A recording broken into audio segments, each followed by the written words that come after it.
Filhas de Deus, capítulo 15, Equilíbrio na vida. Embora Ellen White tenha usado a palavra intemperança em alguns dos seus escritos, uma palavra preferível na linguagem de hoje poderia ser desequilíbrio ou falta de equilíbrio na vida. Os princípios encontrados nos seguintes conselhos gerais podem aplicar-se a qualquer aspecto da nossa vida, desde reconhecer nossas limitações ao aceitar responsabilidades adicionais, até viver um estilo de vida mais simples, a fim de aliviar o estresse e a tensão da vida moderna e encontrar tempo para as coisas mais importantes. Novamente, a maior parte dos textos foi escrita para homens. Todavia, os princípios são igualmente aplicáveis. Equilíbrio necessário em cada fase da vida. O equilíbrio é um princípio da vida religiosa. A temperança em todas as coisas deve ser ensinada e praticada. Temperança no comer, no beber, no dormir e vestir é um dos grandes princípios da vida religiosa. A verdade introduzida no santuário da alma dirigirá o tratamento do corpo. Coisa alguma que diga respeito à saúde do ser humano deve ser considerada com indiferença. Nosso bem-estar eterno depende do uso que fizermos nesta vida de nosso tempo, força e influência. A falta de equilíbrio esgota as forças vitais. Existe por todos os lados intemperança no comer e beber, intemperança no trabalho, intemperança em quase todas as coisas. Os que fazem grande esforço para realizar justamente tanto trabalho em determinado tempo e continuam a trabalhar quando seu juízo lhes diz que deviam descansar, jamais lucram. Estão vivendo de capital emprestado, estão gastando a energia vital de que necessitarão num tempo futuro. E quando a energia que tão indiferentemente usaram é exigida, fracassam por esta lhes faltar. Foi-se a força física, as faculdades mentais falham, percebem que se depararam com uma perda, mas não sabem qual. Seu tempo de necessidade chegou, mas os seus recursos físicos estão esgotados. Todo aquele que viola as leis da saúde deve a qualquer tempo sofrer em maior ou menor escala. Deus nos proveu da energia indispensável, a qual deve ser utilizada em diferentes períodos de nossa vida. Se negligentemente esgotarmos essas forças pela contínua sobrecarga, teremos sofrido perdas em algum tempo. Nossa utilidade será diminuída, quando não destruída a nossa própria vida. Como regra, o trabalho do dia não deve ser prolongado noite adentro. Se todas as horas do dia forem bem aproveitadas, o trabalho que se estende pela noite é demasiado extra, e o organismo sobrecarregado sofrerá com o fardo a ele imposto. Foi-me mostrado que os que isso fazem perdem às vezes muito mais do que ganham, pois suas energias são esgotadas e eles trabalham sob provocação nervosa. Talvez não percebam qualquer dano imediato, mas com certeza estão abalando sua constituição. Cautela quanto ao excesso de trabalho. Lembrem-se de que o homem tem de preservar o talento da inteligência dado por Deus, conservando a estrutura física em harmoniosa ação. É necessário o exercício físico para que se desfrute saúde. Não é o trabalho, mas o excesso dele, sem períodos de descanso, o que faz desfalecer as pessoas, pondo em perigo as forças vitais. Os que se excedem no trabalho logo chegam ao ponto em que trabalham como quem não tem esperança. O serviço prestado ao Senhor deve ser executado com alegria e bom ânimo. Deus deseja que introduzamos ânimo, vida e confiança em nosso trabalho. Os obreiros de ocupação cerebral devem dar a devida atenção a cada parte do corpo humano, equilibrando o esforço. O esforço físico e mental, combinados prudentemente, conservarão o homem todo em condições de ser aceitável a Deus. Coloquemos no trabalho do dia esperança, ânimo e amabilidade. Não nos excedamos no trabalho. É muito melhor deixar por fazer algumas das tarefas planejadas para o dia do que se exceder e tornar-se sobrecarregado, perdendo o ânimo necessário para o cumprimento das tarefas do dia seguinte. Não violemos hoje as leis da natureza para não perdermos as forças para o dia seguinte. Necessários os devidos períodos de repouso. Há perigo de que se exija das mulheres ligadas à obra que trabalhem demasiado arduamente sem os devidos períodos de repouso. Tão rigorosa sobrecarga não deve ser colocada sobre obreiros.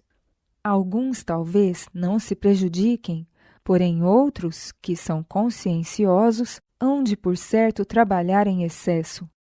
São necessários a todos períodos de repouso, e em especial às mulheres. Mentes bem equilibradas. Todas as faculdades da mente devem ser postas em uso e desenvolvidas, a fim de que homens e mulheres tenham uma mente bem equilibrada. O mundo está cheio de homens e mulheres desequilibrados, que ficaram assim porque uma parte de suas faculdades foi cultivada, ao passo que outras foram diminuídas pela inação. A educação da maioria dos jovens é um fracasso. Estudam em demasia, ao passo que negligenciam o que diz respeito à vida prática. Homens e mulheres tornam-se pais e mães sem considerar suas responsabilidades e sua prole desce mais baixo do que eles na escala da deficiência humana. Desse modo, a espécie degenera rapidamente. O sábio melhoramento dos talentos é uma bênção. Não devemos enterrar nossos talentos, corroendo-os pela inação. Uma condescendência persistente com o eu, a recusa em exercer as faculdades que Deus nos outorgou, assegurarão nossa eterna separação de Deus, a perda de uma eternidade feliz. Esses dons nos são concedidos de acordo com nossa capacidade de usá-los, e o sábio desenvolvimento de cada um representará uma bênção para nós e trará glória a Deus. Cada talento recebido com gratidão é um elo na corrente que nos liga ao céu. Necessário o equilíbrio na administração do tempo. Devemos prestar estrita conta do nosso tempo. Nosso tempo pertence a Deus. Cada momento é seu e estamos sob a mais solene obrigação de aproveitá-lo para sua glória. De nenhum talento que nos concedeu requererá ele mais estrita conta do que de nosso tempo. Equilíbrio ao aguardar e trabalhar pela vinda do Senhor. Quando nos entregamos sem reservas ao Senhor, os deveres simples e comuns da vida doméstica serão olhados em sua verdadeira importância e cumpridos de acordo com a vontade de Deus. Toca-nos estar atentos, vigiando quanto à vinda do Filho do Homem, e precisamos também ser diligentes. É necessário trabalhar bem como aguardar. Deve haver uma união dos dois. Isso equilibrará o caráter cristão, fazendo-o bem desenvolvido, simétrico.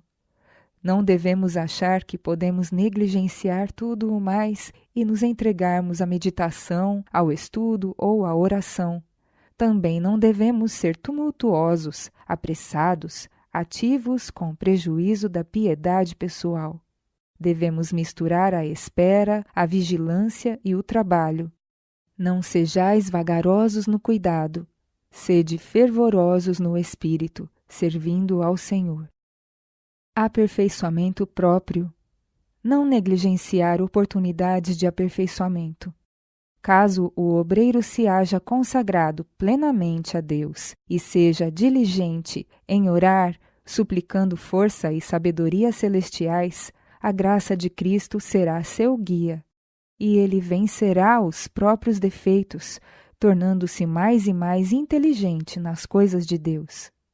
Ninguém se aproveite disso, Porém, para ser indolente, para desperdiçar o tempo e as oportunidades e negligenciar o preparo essencial a fim de tornar-se eficiente. O Senhor não se agrada daqueles que, tendo tido ocasiões de obter conhecimento, negligenciam aproveitar os privilégios postos ao seu alcance. Coisas pequeninas tornam a vida um sucesso. É a conscienciosa atenção ao que o mundo chama de coisas pequeninas que torna a vida um sucesso. Pequenos atos de caridade, de abnegação, o dirigir simples palavras de auxílio, a vigilância contra pequenos pecados, isso é cristianismo. Um grato reconhecimento das bênçãos diárias, um sábio aproveitamento das diárias oportunidades, o diligente cultivo dos talentos a nós confiados, eis o que pede o Mestre. Carta a uma mulher egocêntrica. A seguinte carta foi escrita para a Flórida, Sra. Sidney Brownsberger, uma infeliz mulher cuja vida se desequilibrou por causa do egoísmo e da falta de autocontrole. Querida irmã Brownsberger, escrevi-lhe algumas coisas enquanto a reunião campal estava em andamento, mas, como lhe referi algumas dessas coisas, não as mandei. Minha mente está mais uma vez pesarosa. Sinto por você a mais profunda piedade e simpatia, porque você acha que sabe tudo a seu respeito. Você assume a posição fixa de que ninguém a entende e de que você é peculiar quanto ao temperamento e disposição. Deveria reconhecer que o Senhor a conhece melhor do que você mesma.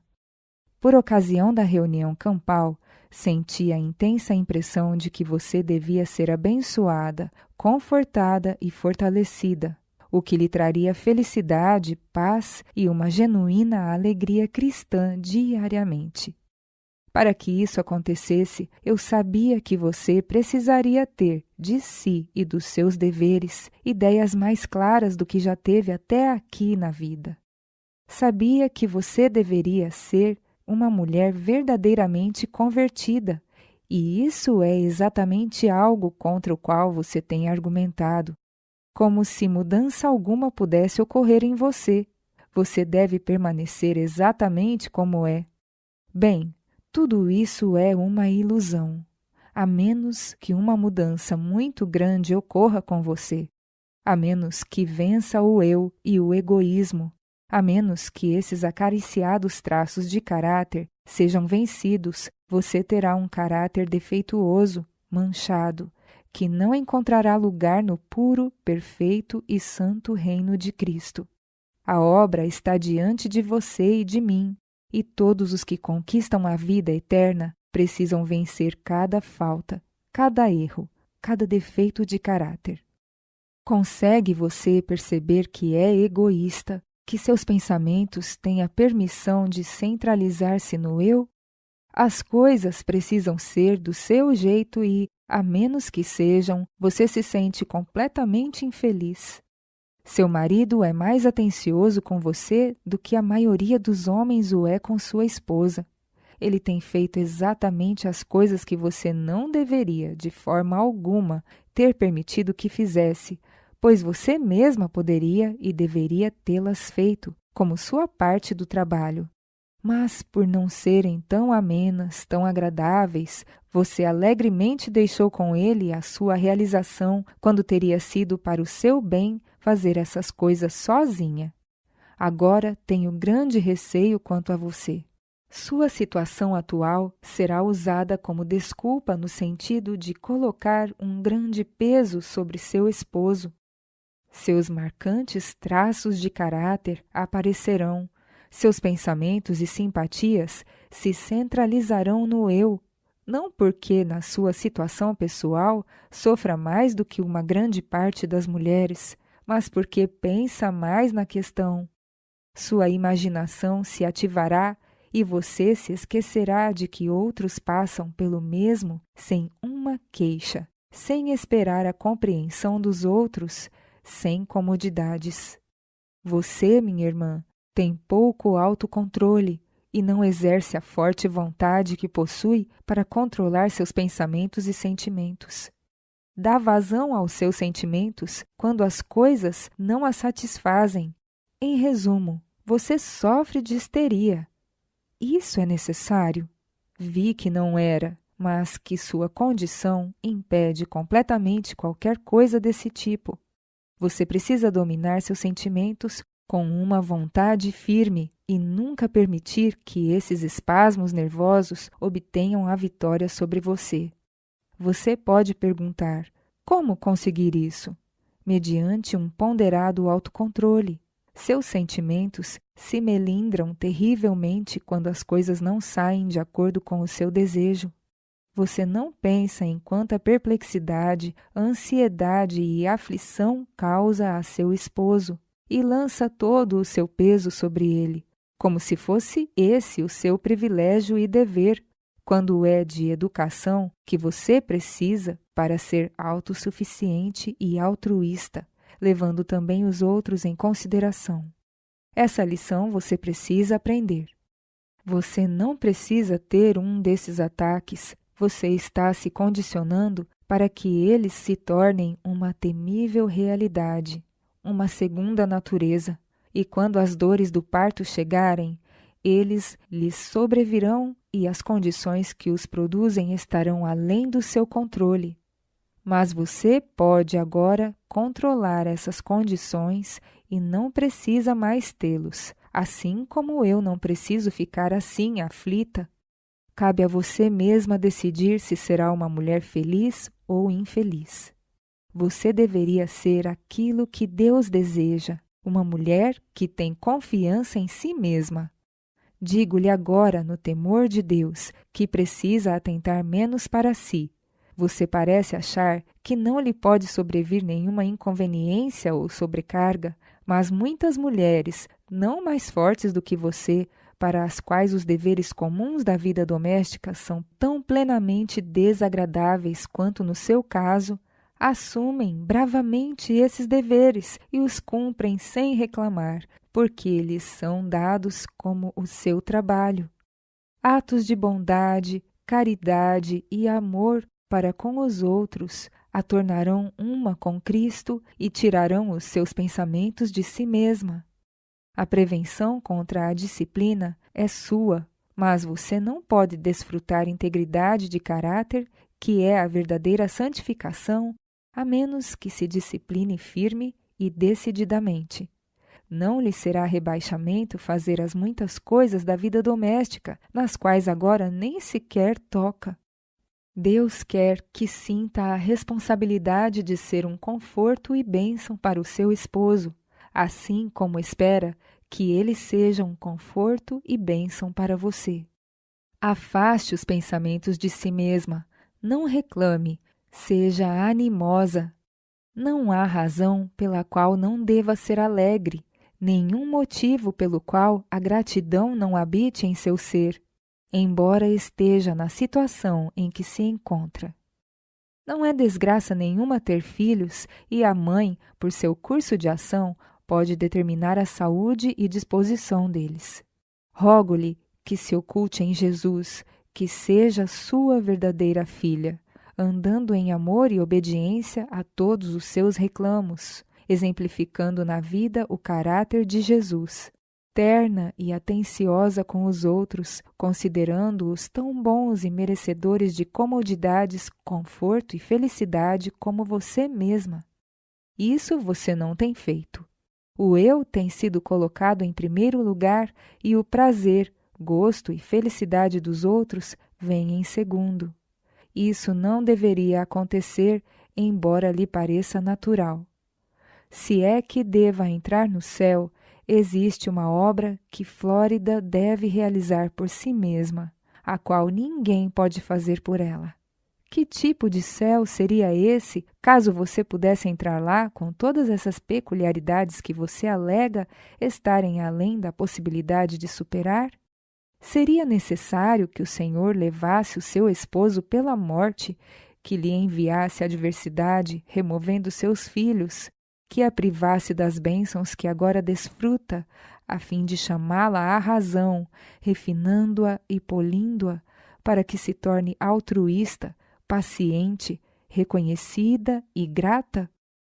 Escrevo-lhe agora, porque me foram mostradas as muitas desculpas que mulheres grávidas apresentam para a perversidade de seu temperamento, que é tentação de Satanás.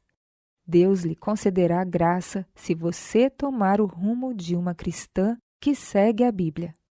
Sei que você se sentirá mal com esta carta, mas não ouso retê-la. Sua tarefa agora é amar a Deus de modo supremo e ao próximo como a si mesma. Seja tão compreensiva e atenciosa em relação com seu próximo como o é em relação consigo mesma. Não devemos estar tão envoltos em nós mesmos a ponto de deixarmos de nos colocar na situação de outros e tornar seu caso o nosso. Existem outras pessoas tão sensíveis quanto você, tão refinadas no gosto, com excelente intelecto e que não gostam dos desagradáveis pequenos deveres da vida que alguém deve executar. Partilhe com elas essas responsabilidades e se esqueça de Flórida pelo interesse que tem na felicidade dos outros.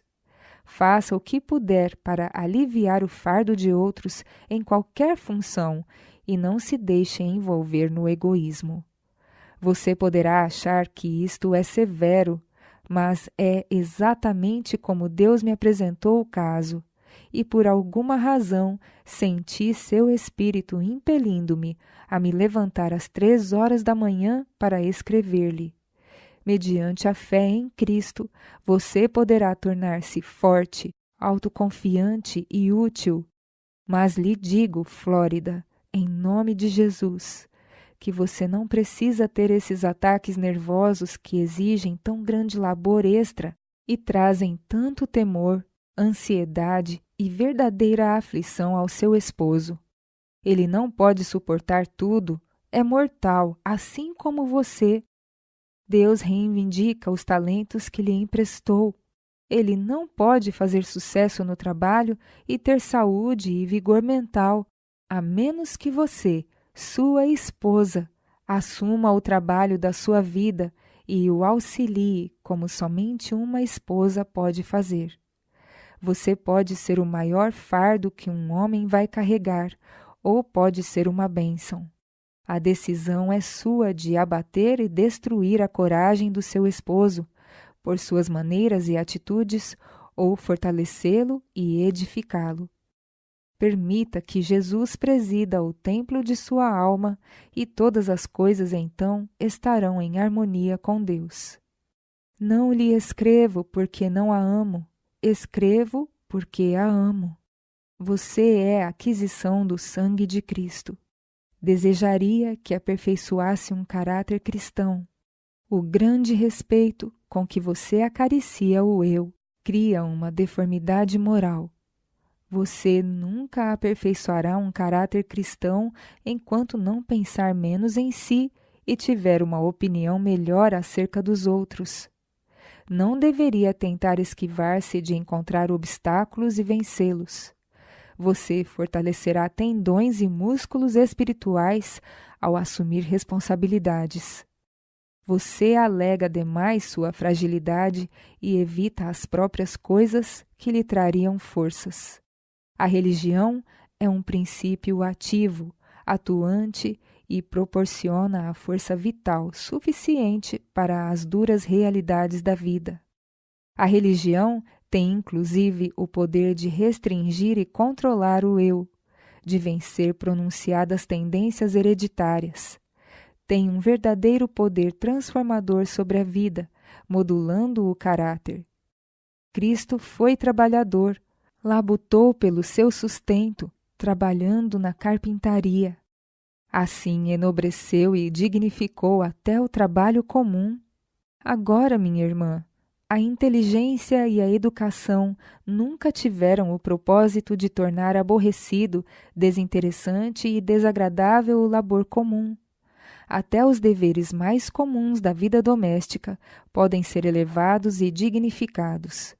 A religião sempre comunica poder a seu possuidor para restringir, controlar e equilibrar o caráter, o intelecto e as emoções. Tem o poder de persuadir, suplicar e ordenar com autoridade divina todas as aptidões e afetos. A religião, quisera que todos compreendêssemos sua atuação. Ela nos põe sob as mais importantes obrigações. Ao nos ligarmos a Cristo, comprometemo-nos solenemente a andar como Cristo andou. Quer comamos, quer bebamos ou façamos outra coisa qualquer, tudo deve ser feito com o eu fora de vista e tendo em vista a glória de Deus. Todo ato nosso exerce influência sobre os outros, portanto, cada ato e motivo deve estar sob o controle do Espírito de Deus. Nossas noções, nossas peculiaridades são inteiramente humanas e não devem ser satisfeitas ou tratadas complacentemente. O próprio eu precisa ser crucificado, não de quando em quando, mas a cada dia, e o físico, a mente e o espírito precisam subordinar-se à vontade de Deus. A glória de Deus, a perfeição do caráter, eis o que deve constituir o alvo, o desígnio da nossa vida.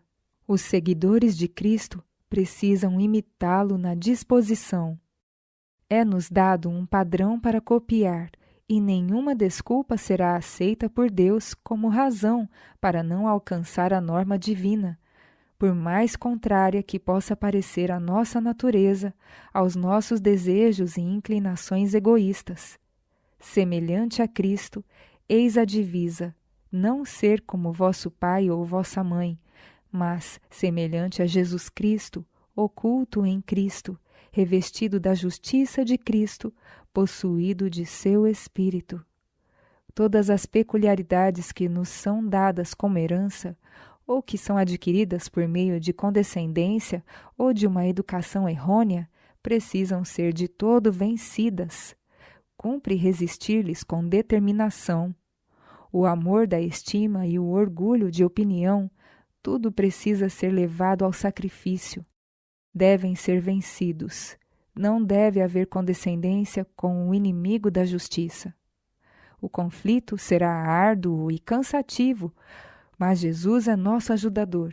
Nele e por meio dele devemos ser vencedores, por mais severo que seja o processo.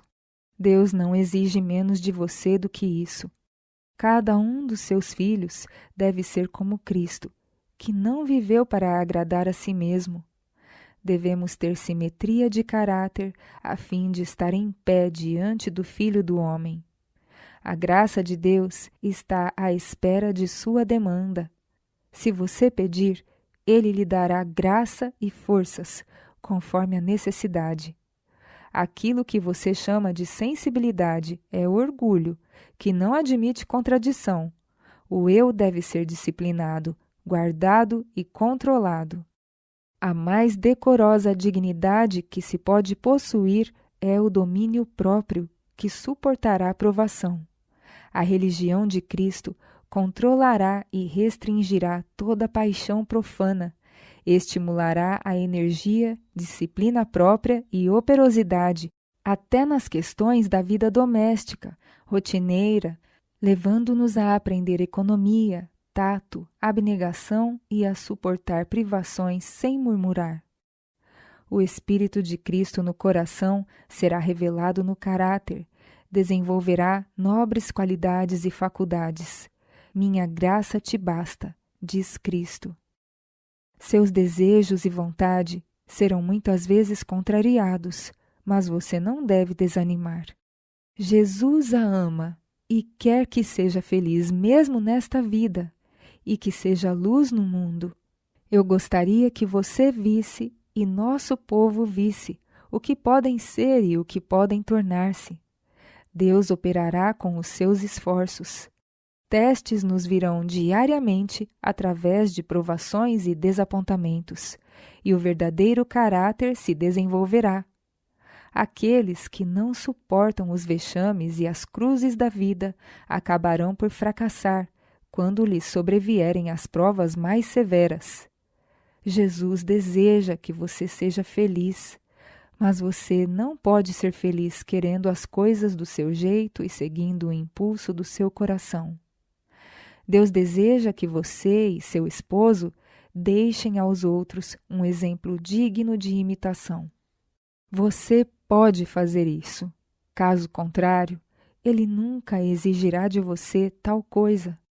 Seu auxílio está em Deus.